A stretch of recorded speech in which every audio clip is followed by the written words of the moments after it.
Hello दोस्तों, welcome back to my YouTube channel PK study guru. तो दोस्तों, आज हम स्टार्ट करने जा रहे हैं बेसिक मैथ का पार्ट सेकंड। इससे पहले हम पार्ट फर्स्ट ऑलरेडी अपलोड कर चुके हैं। अगर किसी ने वो नहीं देखा है तो आई बटन पर क्लिक करके उसको देख सकते हैं।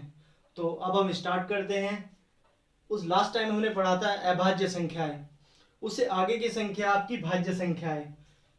तो भाज्य संख्या कंपोजिट नंबर, ऐसी संख्याएं जिनके दो से ज्यादा गुणनखंड हो, ऐसी संख्याएं जिनके दो से ज्यादा फैक्टर होते हैं। तो सबसे छोटी संख्या होती है 4, फिर 6, उसके बाद 8, 9, 10, 12, 14, 15, 16, 18, 20, इस तरह की जो संख्याएं होती हैं वो आपकी भाज्य संख्याएं होती हैं। तो जो सबसे छोटी भाज्य संख्या होती है वो आपकी 4 होती है। अब हम 4 के फैक्टर देखते हैं। तो 4 का एक तो फैक्टर 1 होगा, उसके बाद 2 होगा और उसके बाद खुद 4 होगा। तो इस तरह हम देखेंगे तो इसके 2 से ज्यादा कहीं फैक्टर होंगे।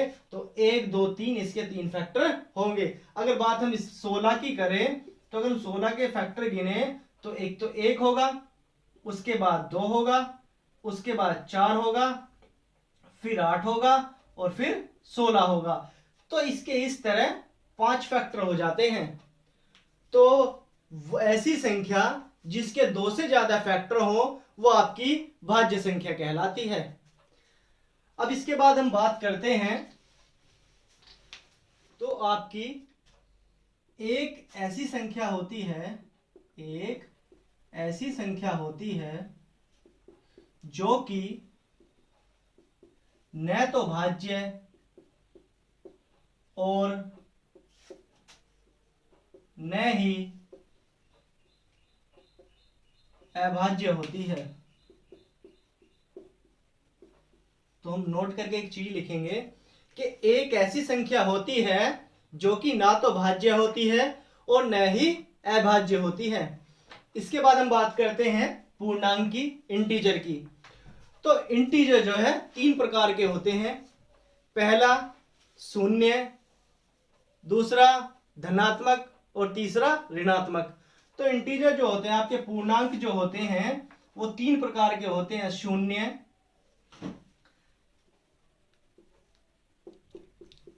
ये इधर धनात्मक,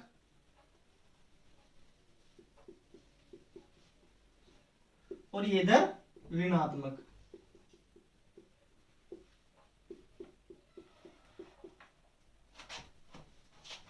धनात्मक की बात करें तो 1, 2, 3, 4, 5, 6, 7, 8, 9 एंड सो ऑन। और अगर ऋणात्मक की बात करें तो -1, -2, -3, -4, -5, -6, -7, -8, -9 एंड सो ऑन। तो जो आपके इंटीजर होते हैं वो आपके 3 प्रकार के होते हैं, शून्य, धनात्मक और ऋणात्मक। तो हम बात करते हैं पूर्ण वर्ग संख्या के विषय में। तो पूर्ण वर्ग संख्या, होल स्क्वायर नंबर, ऐसी संख्या होती है जिसका वर्गमूल निकालने पर, जिसका स्क्वायर रूट निकालने पर प्राप्त संख्या एक पूर्ण संख्या होती है। अगर हम फॉर एग्जांपल की बात करें जैसे 1, 4, 9, 16, 25, 36, 49, 64, 81 और 100 होती है। इस प्रकार की जो संख्याएं होती हैं वो आपकी पूर्ण वर्ग संख्या होती हैं। फॉर एग्जांपल अगर हम बात करेंगे तो अगर हम 4 का वर्गमूल लेंगे तो इसका वर्गमूल लेने पे प्राप्त 2 आएगी जो कि एक पूर्ण वर्ग संख्या है। अगर हम बात 25 की करें, अगर 25 का हम स्क्वायर रूट लें तो 25 का स्क्वायर रूट होता है 5 और 5 क्या है, एक पूर्ण वर्ग संख्या है। अगर हम 81 की बात करें, अगर 81 का स्क्वायर रूट लें तो 81 का स्क्वायर रूट लेंगे तो इसमें 9 आएगा। 9 भी क्या है, एक पूर्ण वर्ग संख्या है। अगर बात हम 100 की करें, अगर इसका स्क्वायर रूट लें तो आपका 10 आएगा, ये भी एक पूर्ण वर्ग संख्या है। अगर बात हम 121 की करें और इसका स्क्वायर रूट लें तो इसका 11 आएगा, जो कि एक पूर्ण वर्ग संख्या है। तो अब हम बात करेंगे पूर्ण घन संख्या के विषय में, होल क्यूब नंबर के विषय में। तो वे संख्याएं जिनका घनमूल निकालने पर प्राप्त संख्या एक पूर्ण संख्या हो।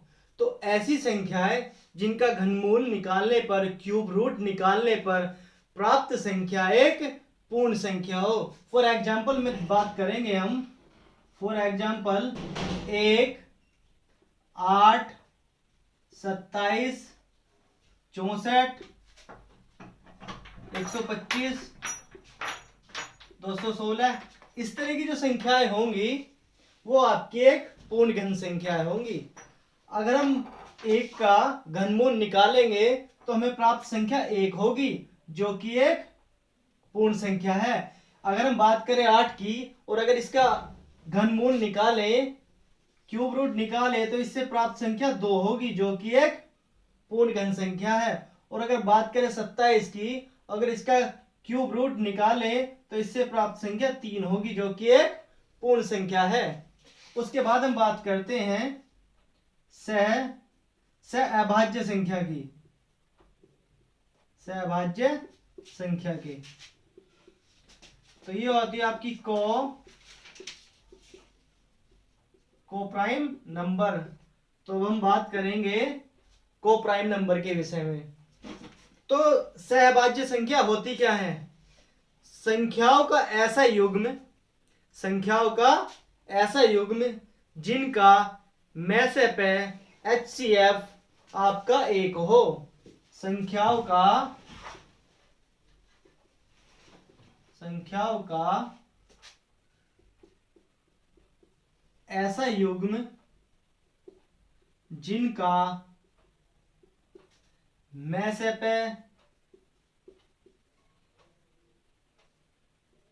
HCF हाईएस्ट कॉमन फैक्टर एक हो, तो वो संख्या है आपकी सहअभाज्य संख्या, को प्राइम नंबर कहलाती हैं।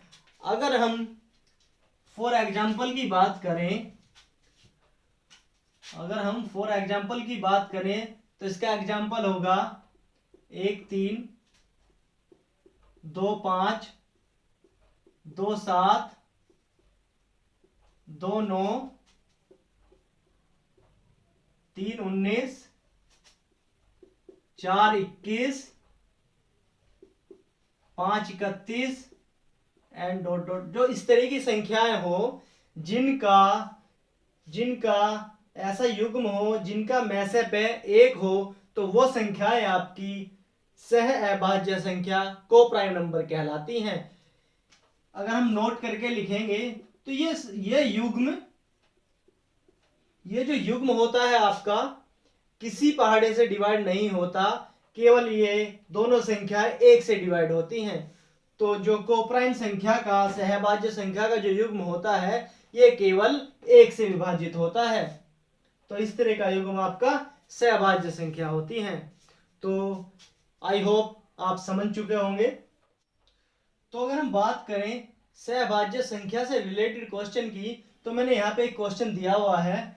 तो इसमें बताना है हमें कि निम्न में से कौन सा युग्म सहअभाज्य संख्या है, को प्राइम नंबर है। तो निम्न में से कौन सी संख्या सहअभाज्य संख्या है? तो अगर बात करें हम ए ऑप्शन की, तो ए ऑप्शन 2 से विभाजित होता है, 2 से विभाजित होता है। तो ए ऑप्शन आपका 2 से विभाजित होता है, इसलिए ये सहअभाज्य संख्या युग्म नहीं है।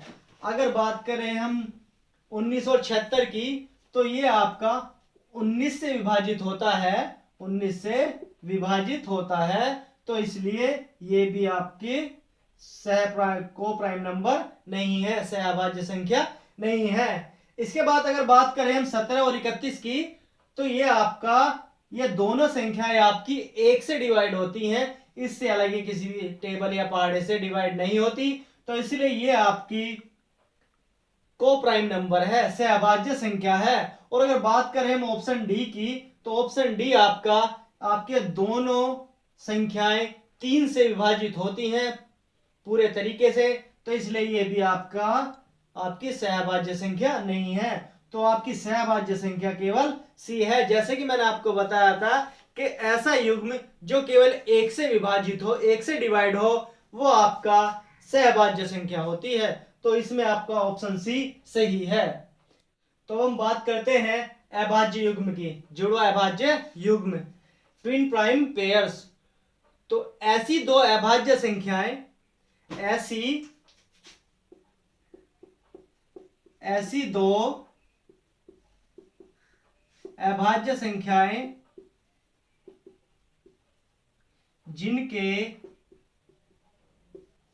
बीच का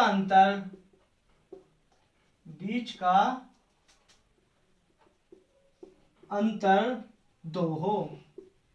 तो जो आपकी अभाज्य युग्म होता है, इनमें दो ऐसी संख्याएं होती हैं, अभाज्य संख्याएं ऐसी होती हैं जिनके बीच का अंतर 2 हो।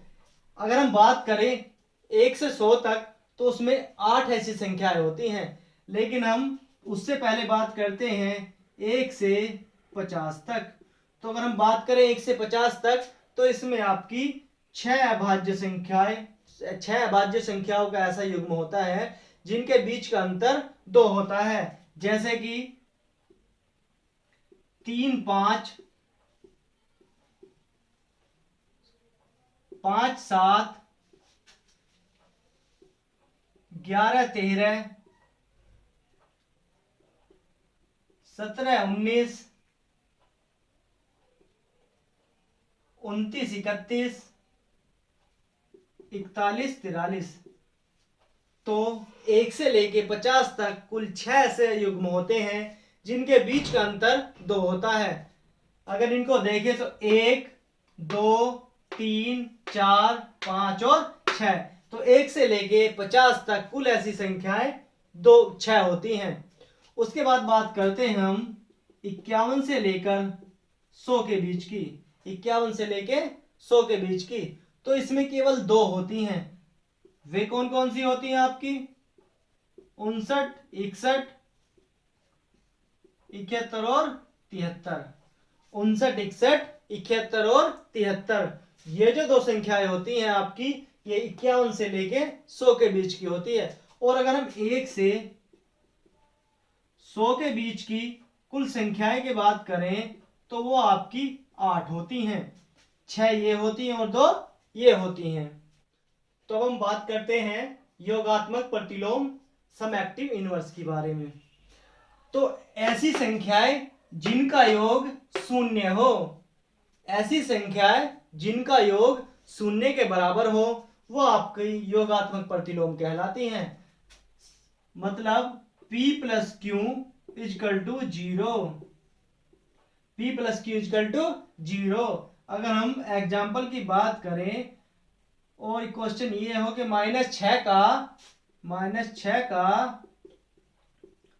योगात्मक प्रतिलोम क्या होगा? योगात्मक प्रतिलोम क्या होगा? Question mark. तो इसका आपका योगात्मक प्रतिलोम 6 होगा। 6 किसका होगा? प्लस का होगा। और हम प्लस के साइन को कभी शो नहीं करते हैं। अगर दूसरे एग्जांपल की बात करें कि -17 का योगात्मक प्रतिलोम क्या होगा, तो -17 का योगात्मक प्रतिलोम 17 होगा। अगर बात करें थर्ड एग्जांपल में कि 19 का योगात्मक प्रतिलोम क्या होगा, अब की बार इसने प्लस को 19 दिया है, 19 का योगात्मक प्रतिलोम क्या होगा, तो इसका योगात्मक प्रतिलोम माइनस के 19 होगा। इसका योगात्मक प्रतिलोम माइनस के 19 होगा, क्योंकि 19 क्या P और फिर क्या आएगा प्लस का Q और plus minus minus equal to 19। तो 19 से 19 कट गया तो कितना हो? 0। 19 से 19 गया तो वो आपका 0। तो ये आपका है योगात्मक प्रतिलोम। इसके बाद हम बात करेंगे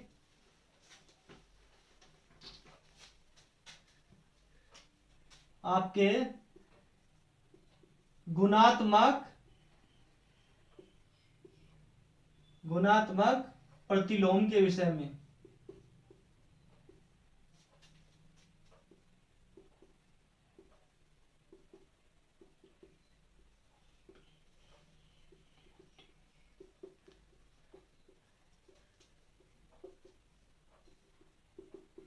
गुणात्मक प्रतिलोम, मल्टीप्लिकेटिव इनवर्स, ऐसी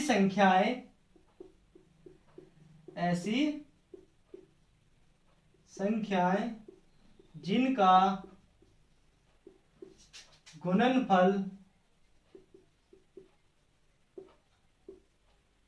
एक हो, ऐसी संख्याएं जिनका गुणनफल एक हो वो आपकी गुणात्मक प्रतिलोम कहलाती है।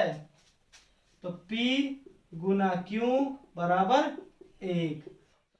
अगर हम गुणात्मक प्रतिलोम के एग्जाम्पल की बात करें तो 3/2 का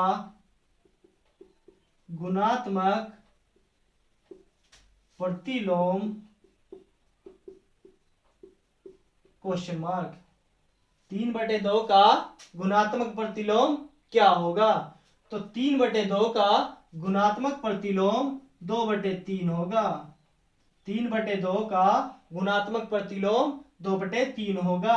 अगर हम इसमें प्रूव करें तो P into Q equal to 1, इसको P माने और इसको Q माने, इसको P और इसको Q माने, तो 3/2 गुना 2/3 बराबर 1। 3/2 गुना 2/3 बराबर 1। तो दोस्तों वीडियो अगर आपको पसंद आई हो तो वीडियो को लाइक कीजिए, दोस्तों के साथ शेयर कीजिएगा और कमेंट करके बताइएगा। और अगर आप मेरे चैनल पर नए हैं तो चैनल को सब्सक्राइब कीजिएगा और बेल आइकन को प्रेस कीजिएगा ताकि आने वाली वीडियो की नोटिफिकेशन आपके पास जल्द से जल्द पहुंच सके। तो तब तक के लिए जय हिंद, जय भारत। मिलते हैं नेक्स्ट टॉपिक के